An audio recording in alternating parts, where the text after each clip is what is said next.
Halo adik-adik, di sini saya akan menyampaikan materi PBM, yaitu diantaranya ada penulisan tanda baca, titik, koma, tanda hubung, dan tanda pisah. Langsung saja, saya akan menjelaskan singkat tentang tanda baca, yaitu simbol yang tidak berhubungan dengan fonem, suara atau kata dan frasa pada suatu bahasa, melainkan berperan untuk menunjukkan struktur dan organisasi suatu tulisan, dan juga intonasi serta jeda yang dapat diamati sewaktu pembacaan. Aturan tanda baca berbeda antar bahasa, lokasi, waktu, dan terus berkembang. Beberapa aspek tanda baca adalah suatu gaya spesifik yang tergantung pada pilihan penulis. Langsung saja untuk aturan penulisan tanda baca tanda titik ya. Jadi tanda baca titik pasti akan selalu ada dan digunakan. Selain digunakan untuk mengakhiri kalimat, tanda titik digunakan juga dalam berbagai hal dalam kaidah penulisan, yaitu sebagai berikut. Tanda titik dipakai pada akhir singkatan, gelar, jabatan, pangkat, serta sapaan. Contohnya, pada singkatan doktor. Nah, di sini setelahnya diberi tanda titik. DR titik. Nah, pada singkatan profesor, prof titik.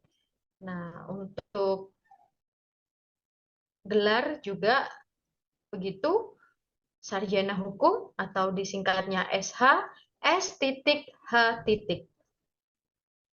Kemudian, tanda titik dipakai pada singkatan kata atau ungkapan yang sudah sangat umum. Pada singkatan yang terdiri atas 3 huruf atau lebih hanya dipakai satu. Nah, satu tanda titik ya, maksudnya di sini untuk singkatan yang lebih dari 3 huruf atau lebih, di sini diikuti tanda titik. Misalnya DLL dan lain-lain. DLL di sini setelahnya titik. DSB titik. Kemudian tanda titik dipakai pada akhir singkatan nama orang. Contohnya MH Tamrin. Nah, MH di sini sebagai singkatan ditulisnya diikuti titik. Kemudian George W. titik Bush. Nah, tanda titik digunakan di belakang angka atau huruf dalam suatu bagan ikhtisar atau daftar. Contohnya di sini sebagai bagan ikhtisar atau daftar, di sini satu titik kondisi kebahasaan di Indonesia. A titik bahasa Indonesia. Nah, di sini I titik kedudukan dan seterusnya.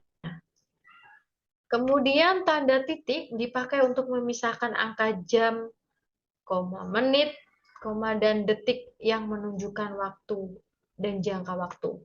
Ya. Contohnya di sini pukul 1:35:20 artinya pukul 1:35 20 detik atau pukul 1:35 20 detik. Nah, di sini bisa pakai tanda titik ya untuk memisahkan jam, menit, dan detik. Kemudian tanda titik dipakai dalam daftar pustaka di antara nama penulis, tahun, judul tulisan yang tidak berakhir dengan tanda tanya atau tanda seru dan tempat terbit. Contohnya, di dalam daftar pustaka untuk memisahkan nama penulis, nah Alwi Hasan, DKK, titik, kemudian tahun 2005, titik, kemudian judul Kamus Besar Bahasa Indonesia, titik. Nah, jadi dipakai di antara nama penulis, tahun, dan judul tulisan. Kemudian tanda titik dipakai untuk memisahkan bilangan ribuan atau kelipatan yang menunjukkan jumlah. Contohnya, ibu membeli telur 1 kilogram seharga 20.000. Nah, untuk memisahkan bilangan ribuan atau kelipatannya yang menunjukkan jumlah, kita pakai tanda titik. Di kota itu penduduknya sudah lebih dari 1 juta jiwa. Jadi 1,03 kali titik 03 kali jiwa.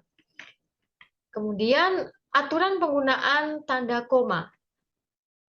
Tanda koma adalah tanda baca yang memiliki bentuk mirip apostrof atau tanda petik yang letaknya tanda petik tunggal ya, tapi diletakkan di garis dasar teks.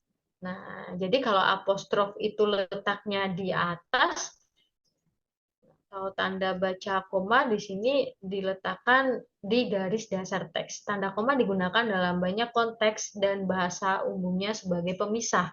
Jadi tanda koma dalam kaidah penulisan bahasa Indonesia digunakan sebagai yang pertama di antara nama orang atau gelar akademik yang mengikuti.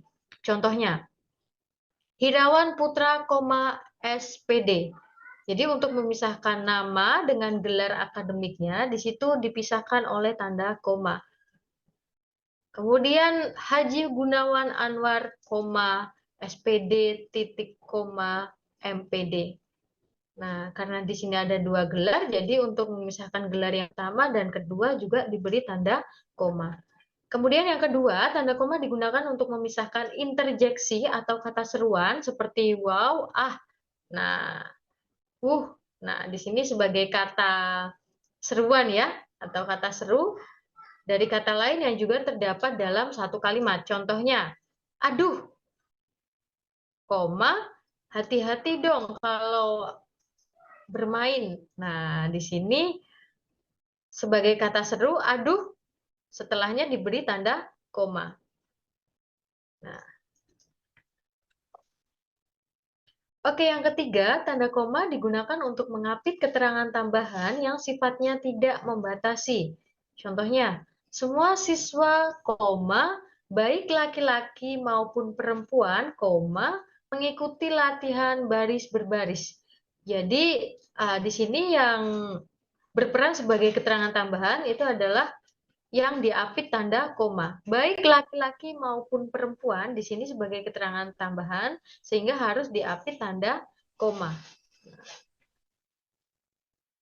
Kemudian yang keempat, tanda koma dipakai di antara unsur-unsur dalam suatu perincian atau pembilangan. Nah, jadi untuk menuliskan unsur-unsur perincian atau pembilangan dipakai tanda koma. Ibu membeli 1 kg gula, 2 kg telur, dan 5 kg beras. Nah, di sini karena perincian atau unsurnya lebih dari 2, sehingga di sini memerlukan tanda koma. Apabila hanya menggunakan 2 unsur saja, kita cukup menggunakan konjungsi dan atau konjungsi penambahan.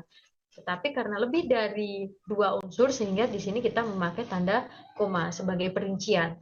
1, 2,3. Oke, kemudian tanda koma dipakai untuk memisahkan kalimat setara yang satu dengan kalimat setara berikutnya yang didahului oleh konjungsi seperti tetapi, sedangkan, seperti, kecuali, melainkan, ya ini, dan ya itu. Jadi di sini sebagai konjungsi pertentangan dan perincian di sini diberi tanda koma. Contohnya, saya akan datang, tetapi hari hujan. Jadi sebelum kata tetapi di sini harus diberi tanda koma. Kemudian tanda koma digunakan untuk memisahkan anak kalimat dari induk kalimat. Yang anaknya terletak di depan ya. Contohnya, apabila hari hujan, saya tidak akan datang ke rumahmu. Jadi karena anak kalimatnya berada di depan, setelahnya harus diberi tanda koma. Kemudian, tanda koma dipakai di belakang kata atau ungkapan penghubung antar kalimat yang terdapat pada awal kalimat, termasuk di dalamnya oleh karena itu, jadi, lagi pula, meskipun begitu, akan tetapi. Nah, contoh-contoh konjungsi antar kalimat di sini yang letaknya di depan, setelahnya harus diberi tanda koma. Contohnya, meskipun begitu, kita harus tetap berusaha dan berdoa. Jadi untuk menuliskan ungkapan penghubung antar kalimat, setelahnya harus diberi tanda koma. Tanda koma digunakan untuk memisahkan petikan langsung dari bagian lain dalam kalimat. Contohnya, ayah dan ibu bangga sekali terhadapmu, nak. Jadi untuk memisahkan ketikan langsung, seharusnya di sini diberi tanda koma ya. Jadi di sini komanya terletak setelah kutipan langsung untuk memisahkan kutipan langsung. Nah, jadi setelah tanda petik 2 di sini seharusnya ada koma. Kemudian tanda koma yang kita ambil contoh yang kedua saja ya. Jadi yang pertama tadi kurang tanda koma, seharusnya di sini letaknya.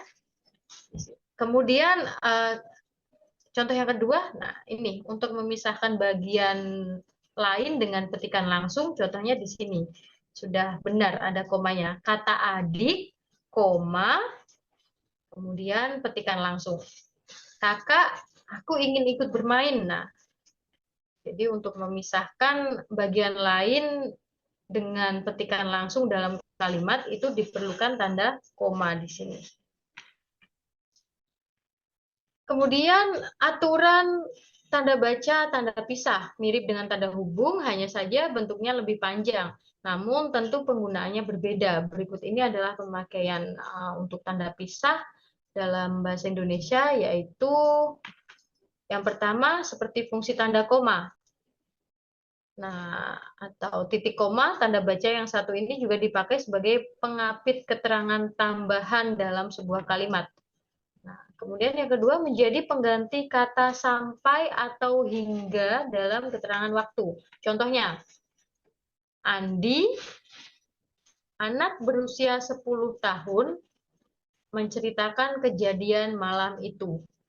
Nah, jadi untuk memisahkan bagian Andi di sini pakai tanda pisah. Anak berusia 10 tahun ini maksudnya sebagai keterangan tambahan ya. Jadi harus diapit juga pakai tanda pisah. Menceritakan kejadian malam itu.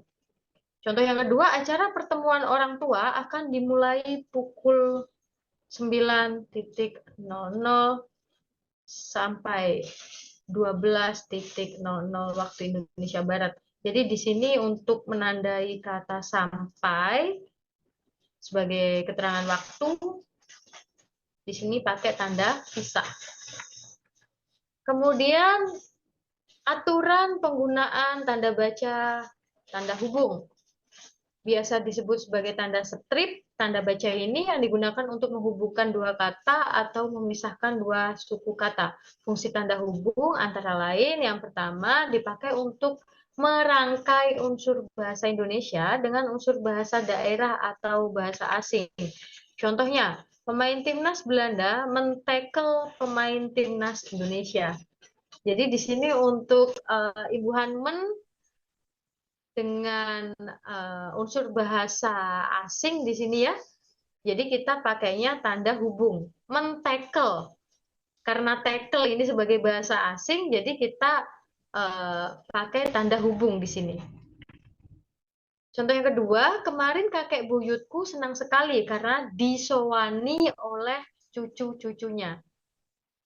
Atau catatannya bahasa Jawa artinya dikunjungi ya, disowani itu artinya dikunjungi. Jadi sowan itu dalam karena termasuk bahasa daerah juga untuk memisahkan imbuhan dengan bahasa daerah itu merangkainya pakai tanda hubung. Oke, yang kedua tanda hubung dipakai untuk merangkai imbuhan se dengan kata berikutnya yang dimulai dengan huruf kapital. Ke dengan angka, angka dengan an, kata ganti dengan ku, mu-nya dengan singkatan. Nah, contohnya seperti apa? Mari kita lihat. Nenek lahir pada tahun 1945-an. Nah, jadi untuk merangkai angka dengan an, di sini dipakainya tanda hubung. Oke, yang ketiga, tanda hubung digunakan untuk menyambung unsur kata ulang atau reduplikasi. Contohnya, saat di kebun binatang, anak-anak sangat tertarik dengan hewan kura-kura. Di sini untuk kata ulang, anak-anak dan kura-kura karena merupakan kata ulang ya, jadi dipakaikan tanda hubung. Kemudian yang keempat, tanda hubung digunakan untuk memperjelas hubungan bagian kata atau ungkapan. Contohnya, berevolusi, mengukur, mesin hitung tangan. Jadi di sini fungsinya tanda hubung sebagai digunakan untuk memperjelas hubungan bagian kata atau ungkapan. Oke. Nah, ada contoh soal ya di sini. Penggunaan tanda baca yang tepat adalah, nah di sini sudah mencakup tanda baca titik, koma, nah tanda pisah maupun tanda hubung ya. Di sini penggunaan tanda baca yang tepat sudah ada pembahasannya. Jadi untuk penggunaan tanda titik seharusnya untuk dipakai untuk singkatan ya. Contohnya BJ Habibie. Jadi untuk singkatan nama BJ di sini dipakaikan tanda titik. B titik J titik Habibie. Kemudian tanda koma. Untuk tanda koma di sini setelah kata seru penggunaannya. Wow, koma, bagus sekali kado dari orang tuamu. Nah, di sini dipakaikan tanda koma setelah kata seru atau interjeksi. Kemudian Adit memenangkan lomba baca puisi se-Jawa Timur. Jadi untuk memisahkan nah dipakaikan tanda hubung. Nah, dengan Jawa Timur ya, dipakaikan tanda hubung. Kemudian mereka semua berlari-larian untuk memperebutkan hadiah yang diberikan panitia lomba jalan sehat pagi itu. Nah, di sini sebagai reduplikasi berlari-larian dipakaikan tanda hubung. Nah, di sini juga saya berulang tahun yang ke-17 tahun. Memisahkan ke dengan angka juga pakai tanda hubung. Oke, jawabannya B ya. Yang soal tadi. Oke, terima kasih untuk materi tentang tanda baca, titik, koma, tanda pisah, dan tanda hubung. Semoga bermanfaat bagi kalian untuk menghadapi soal SNBT. Sekali lagi terima kasih.